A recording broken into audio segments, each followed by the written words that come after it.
दोस्तों, क्या आप खुद को जानते हैं? अब आप बोलेंगे कि मैं कैसी बेतुकी बच्चों वाली बात कर रहा हूं। खुद को कौन नहीं जानता? तो चलिए देख लेते हैं कि आप खुद को जानते हैं कि नहीं, और अगर जानते हैं तो कितना जानते हैं। मैं आपसे कुछ क्वेश्चंस पूछता हूं, आपको बस वीडियो पॉज करके उसका जवाब मन में सोचना है। ठीक है, तो स्टार्ट करें। चलिए, आपका नाम क्या है? आपकी उम्र क्या है? आप कहां रहते हैं? आप अभी क्या पढ़ रहे हैं? आपकी फैमिली में कौन कौन से लोग हैं? अगर आपने इन सभी क्वेश्चन का आंसर दे दिया तो मुबारक हो, आप अपने आप को मात्र 5% ही जानते हैं। शायद इनका आंसर सोचने में वीडियो भी पॉज ना करना पड़ा हो, पर अभी तो सवाल बाकी हैं। चलिए थोड़ा आगे बढ़ते हैं। अब मुझे ये बताइए कि आपकी पर्सनालिटी का टाइप क्या है? आपके जीवन की कौन सी ऐसी मेमोरी है जो आपको सबसे ज्यादा खुशी देती है? अगर आप अपने जीवन में एक चीज बदलना चाहें तो वो क्या होगी? आपके लाइफ का फाइनल गोल क्या है? आपके लाइफ का पर्पस क्या है? क्या आप जीने के लिए काम कर रहे हैं या काम करने के लिए जी रहे हैं? ऐसा कौन सा कार्य है जो आप बिना पैसों के भी करें तो आपको सुकून मिलेगा? क्या आप इन क्वेश्चंस का ईमानदारी से आंसर सोच पाए? ज्यादातर लोगों को माइंड में बहुत जोर डालना पड़ा होगा आंसर सोचने के लिए, और बहुत से लोग तो शायद आंसर भी नहीं दे पाए होंगे। अगर आप अपने आप को नहीं जान पाए तो बाहरी ज्ञान अर्जित करने से आपको कभी खुशी नहीं मिलेगी। तो चलिए आज कोशिश करते हैं आपको सबसे इंपॉर्टेंट पर्सन से मिलवाने की। जी हाँ, खुद से खुद को मिलवाने की। जब आप यंग होते हैं, आप अपने फ्रेंड से, कलीग से इतने ज्यादा इन्फ्लुएंस हो जाते हैं कि आपको पता ही नहीं चलता कि आप अपने आप से कितना दूर चले गए। उनकी पसंद नापसंद आपकी पसंद नापसंद कब बन जाती है समझ ही नहीं पाती। आप उस एनवायरनमेंट में इतना खो जाते हैं कि अपने आप से मिल ही नहीं पाते। दोस्तों, फ्रेंड्स, फैमिली आपकी लाइफ के लिए तो बहुत इंपॉर्टेंट है, लेकिन एक इंडिपेंडेंट सोच ही आपकी लाइफ का रास्ता बनाती है। यह जो सेल्फ डिस्कवरी की प्रोसेस है, यह थोड़ी लंबी प्रोसेस है, तो आपको थोड़ा पेशेंस तो रखना ही पड़ेगा। धीरे धीरे प्रैक्टिस करके ही अपने आप को आप समझ पाएंगे।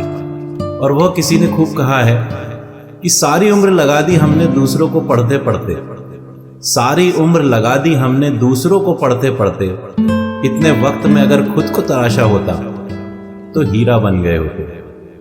अपने आप को जानने के लिए आपको कुछ वक्त अपने साथ बिताना पड़ेगा। और जब मैं ये बोलता हूं तो आप और आपके बीच में कोई नहीं आना चाहिए। ना आपका मोबाइल, ना किताबें, ना फ्रेंड्स, ना फैमिली, बस आप और आपके विचार। आपको अपनी लाइफ के इंपॉर्टेंट क्वेश्चंस खुद से पूछना होंगे और यह एक्सप्लोर करना पड़ेगा कि आपके इमोशंस, आपके विचार, आपके एक्सपीरियंस, आपकी वैल्यूज, आपकी इच्छाएं जो आपके लिए सही में मैटर करती हैं, वह कौन सी हैं। यकीन मानिए, आपको आपके सभी सवालों का जवाब मिल जाएगा, क्योंकि आपसे बेहतर तो आपको कोई जान ही नहीं सकता। हाँ, एक बात और दोस्तों, इस सेल्फ डिस्कवरी की प्रोसेस में आपको डिस्कम्फर्ट भी फील होगा। कई बार आपको ऐसा लगेगा कि ये क्या फालतू चीज है, और कई बार तो आपकी आंखें भी भर आएंगी, क्योंकि इस प्रोसेस में आपको आपकी कमियां भी पता चलेंगी। आपके जीवन में करी गलतियों का एहसास भी होगा। आपको यह महसूस होगा कि काश मैंने उस वक्त अपने आप को जान लिया होता, बदल लिया होता, तो आज मैं खुश होता। जैसे जैसे आप अपने अंदर गहराई में जाएंगे, आपकी पर्सनालिटी की परत दर परत खुलती जाएगी, और आप पाएंगे कि आप जैसे बिहेव करते हैं, बोलते हैं, सोचते हैं, वैसे तो आप हैं ही नहीं। दरअसल में आपके ऊपर समाज का इतना प्रभाव पड़ गया होता है कि आप खुद को कहीं गुमा चुके हैं। सेल्फ डिस्कवरी में आप उस बिलीफ सिस्टम को चैलेंज करते हैं जिसके होने से आप अपने फुल पोटेंशियल तक नहीं पहुंच पाते।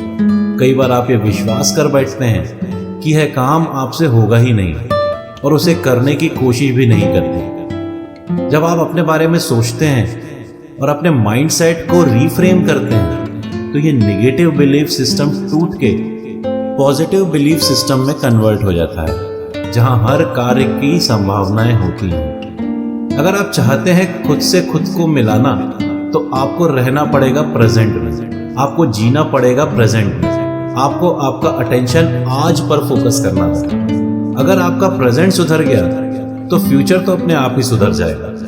दोस्तों, ह्यूमन माइंड बहुत चंचल होता है, हमेशा भटकता रहता है। और एक और चीज आप नोटिस करना कि आपके ज्यादातर विचार या तो पास्ट के बारे में होंगे या फ्यूचर के बारे में होंगे। बहुत ही कम ऐसे लोग होंगे जिनकी सोच प्रेजेंट की होगी, और यही आज की सोच आपसे आपको मिलवाएगी। एक एग्जाम्पल से इसे समझते हैं। इमेजिन करिए कि आप डिनर कर रहे हैं, और वह भी टीवी या मोबाइल देखते हुए, जो कि आजकल बहुत कॉमन प्रैक्टिस है। अब आपका जो प्राइमरी काम है वह है डिनर करना, उस पे तो आपका फोकस ही नहीं है। तो आप खाने के टेस्ट से, उसकी खुशबू से कैसे कनेक्ट कर पाएंगे, और आप फूड के प्रति अपनी लाइकिंग और डिसलाइकिंग कैसे फील कर पाएंगे। और अगर ऐसा हुआ तो आप प्रेजेंट से और स्वयं की फीलिंग से अपने आप को दूर करते चले जाएंगे। दोस्तों, सेल्फ डिस्कवरी की एक और प्रैक्टिस है, और वह है मेडिटेशन, अपने आप में खो जाना। अगर आपको सेल्फ नॉलेज चाहिए तो मेडिटेशन से अच्छा कोई उपाय ही नहीं है। इसमें आप अपने कॉन्शियसनेस के डीप में चले जाते हैं और ऐसे सच और अंतर्दृष्टि को बाहर ला पाते हैं जो कि भागदौड़ में कहीं गुम हो गई थी। मेडिटेशन में जब आप एकांत में बैठते हैं, अपनी सांसों पर फोकस करते हैं, तो आप खुद से एक कनेक्शन बना लेते हैं जो स्वयं को समझने में आपको हेल्प करता है। अपने आप को डिस्कवर आप जर्नलिंग के थ्रू भी कर सकते हैं। अगर आप अपने थॉट्स को ऑर्गेनाइज करके एक नोटबुक में लिखते हैं और समय समय पर उसे पढ़ते हैं, तो आपको अपने थॉट्स जानने का मौका मिलेगा। आपको समझ आ जाएगा कि आपके विचार किस डायरेक्शन में जा रहे हैं। आपको यह समझ आ जाएगा कि आप पॉजिटिव सोच रहे हैं या नेगेटिव सोच रखते हैं। यह जो अपने आप को जानने की जर्नी है ना, ये कभी ना खत्म होने वाली जर्नी है। आपके लाइफ की स्टेजेस के साथ आपके प्रेफरेंसेस, आपके लाइक्स, आपके डिसलाइक्स, आपके थॉट्स, ये सभी बदल जाते हैं। इसीलिए आपको हर कुछ समय में अपने आप को जानने की जरूरत पड़ती है। दोस्तों, ये जर्नी है तो लंबी पर बहुत इंटरेस्टिंग भी है, जिसको आप एंजॉय भी करेंगे। तो आशा करता हूँ आप अपने अंदर छुपे अनमोल रत्नों को बाहर लाएंगे और अपने अंदर छुपी अनंत संभावनाओं को समझ पाएंगे।